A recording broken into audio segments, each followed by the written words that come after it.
tell me that I'm never. Halo semua, salam sejahtera Malaysia. Selamat datang ke channel Fels Lifestyle. Teman-teman, terima kasih karena terus setia dan bersama di dalam channel ini.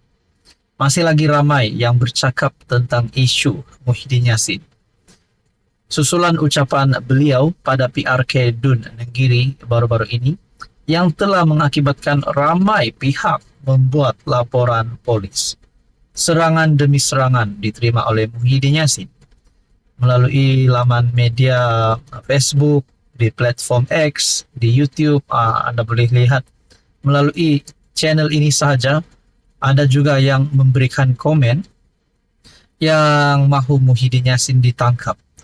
Saudara-saudara, berkaitan dengan ini, apa impak negatif ataupun apa kesan paling buruk Muhyiddin Yassin boleh dapat susulan ucapan beliau yang dilihat seolah-olah mempertikai keputusan Sultan Pahang, Baginda yang di Pertuan Agong ke-16 pada ketika itu, Al-Sultan Abdullah Ayatuddin Al-Mustafa Billah Shah.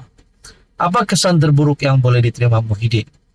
Saudara-saudara, sebelum ini saya ada membuat persoalan. Adakah gelaran Tan Sri Muhyiddin Yassin akan ditarik balik? Dan yang terkini, akhirnya Timbalan Speaker Pahang telah mengeluarkan kenyataan ataupun mungkin gesaan agar gelaran Tan Sri Muhyiddin Yassin ditarik. Satu perkongsian daripada Malaysia kini bertarik 20 Ogos. Tarik balik Tan Sri Muhyiddin menurut Timbalan Speaker Pahang.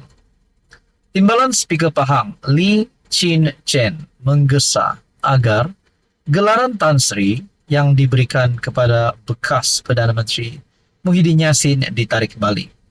Menurut Lee, ini kerana kenyataan pengerus CPN yang didakwa memperlekehkan peranan Sultan Pahang sebagai yang di Pertuan Agong sebelum ini dalam pelantikan Perdana Menteri selepas pilihan raya umum ke-15 telah mengelirukan rakyat. Kenyataan terbaru beliau yang mendakwa bahawa kenyataan beliau di ceramah PRK Nenggiri tersebut adalah berasaskan fakta dan beliau tidak bersalah dalam menuduh Agong tidak melantiknya sebagai Perdana Menteri, walaupun kononnya mempunyai majoriti yang mencukupi. Adalah satu lagi kenyataan yang tidak bertanggung jawab dan mengelirukan orang ramai. Kenyataan Muhyiddin bukan sahaja mencabar keputusan Agong, tetapi juga cuba menimbulkan kekeliruan dalam kalangan rakyat. Gelaran Tan Sri adalah satu penghormatan yang tinggi, dan ia hanya layak diberikan kepada mereka yang benar-benar menjunjung nilai-nilai yang mulia dan menghormati asas-asas kenegaraan kita, kata Lee. Semasa berucap dalam ceramah PRK Nenggiri, Muhyiddin mempertikaikan alasan dia tidak dijemput oleh Sultan Abdullah Sultan Ahmad Shah untuk mengangkat sumpah sebagai Perdana Menteri, meski menurutnya dia mempunyai sokongan yang cukup. Susulan itu, Tengku Mahkota Pahang, Tengku Hassanal Ibrahim Alam Shah menggesa polis untuk bertindak tegas terhadap Presiden bersatu itu. Mengulas lanjut, Lee berkata, sebagai pemimpin yang pernah memegang jawatan kanan kerajaan, Muhyiddin harus menunjukkan contoh dan menghormati prinsip perlembagaan.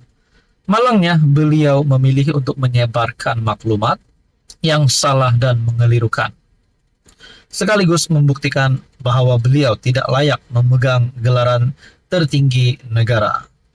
Tindakan Muhyiddin bukan saja mencemar institusi diraja, tetapi berpotensi menghancurkan kepercayaan rakyat terhadap sistem demokrasi perlembagaan yang kita amalkan.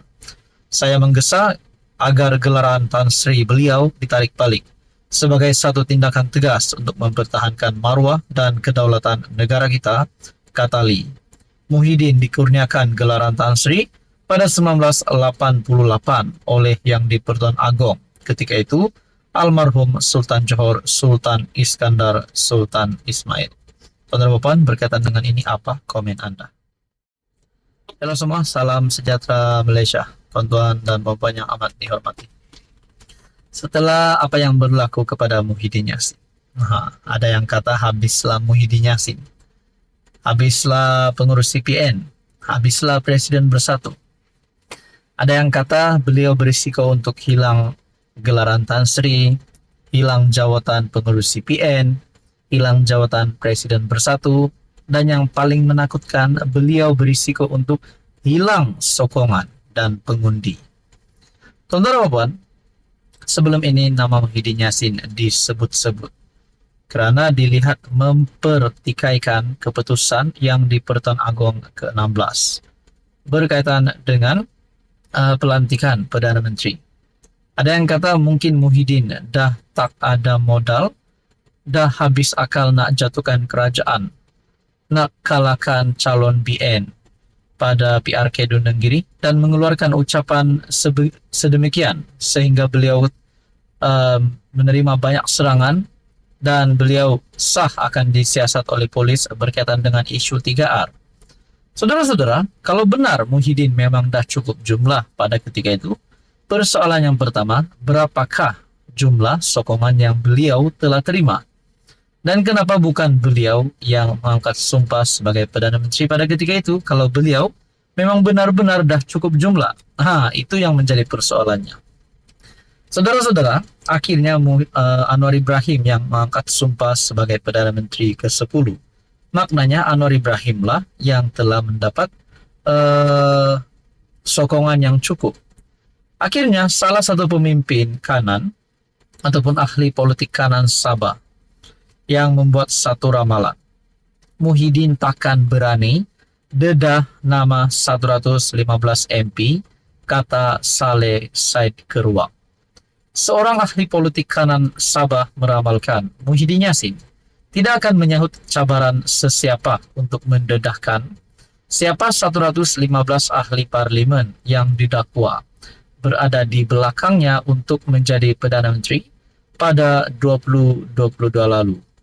Bekas Ketua Menteri Sabah Saleh Said Keruak mendakwa ketika kerajaan belum dapat dibentuk dan Perdana Menteri masih jadi tanda tanya selepas PRU 15. Muhyiddin sekadar membuat andaian dia memiliki jumlah sokongan majoriti di parlimen. Menurut Saleh Said Keruak, Muhyiddin sekadar membuat andaian. Justru dakwah Saleh, pengurus CPN merangkap Presiden Bersatu, itu tidak akan berani mendedahkan nama-nama ahli parlimen yang dianggap menyokongnya menjadi PM. Menganggap langkah tersebut berisiko tinggi, Saleh yang juga adun usukan berpendapat ada kemungkinan kredibiliti Muhyiddin akan musnah. Jika Muhyiddin cuba dedahkan nama 115 MP tersebut, beliau akan hilang kredibiliti sebagai seorang pemimpin apabila sebilangan ahli parlimen tidak akan mengesahkan. Maka pihak PN akan tolak beliau dari jawatan pengurusi untuk diganti dengan seorang pemimpin yang mempunyai kredibiliti dan bijak.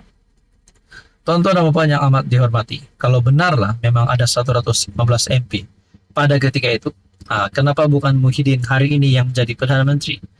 Dan kalaupun benar hari ini Muhyiddin akan mendapat sokongan, agak-agak dari mana sokongan ahli parlimen itu yang akan menyokong beliau? Saudara-saudara, ini sudah semakin menjadi satu isu yang serius. Mungkinkah selepas ini Muhyiddin Yassin akan digugurkan daripada Bersatu ataupun PM? Karena kita dapat lihat ramai lagi yang boleh menggantikan Muhyiddin. Mungkin Hamzah Zainuddin, Azmin Ali, bagi Parti Bersatu. Bagi PN pula, mungkin Hadi Awang boleh jadi pengurus PN. Apa komen Anda?